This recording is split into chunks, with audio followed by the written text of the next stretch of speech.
Hello friends, good night and love you all. இன்றைக்கி ஒரு சிம்பிளான அரிசி பருப்பு சாதம் தான்.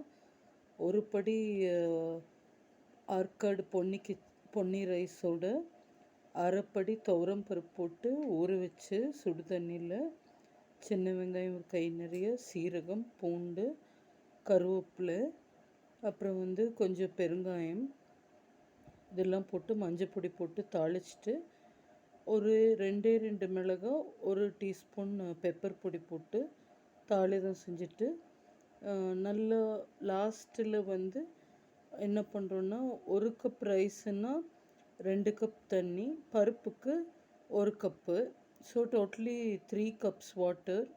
அப்புறம் நல்லா வெந்தோன்னா ஓப்பனில் கீ போட்டு வச்சிடும். பட்டை கிராம்பு மட்டும் தாளிக்க யூஸ் பண்ணணும். அதுதான் அந்த ஃப்ளேவர் ஆட் பண்ணும். நீங்களும் இதே மாதிரி ட்ரை பண்ணி பாருங்கள். தேங்க்யூ. Love you all.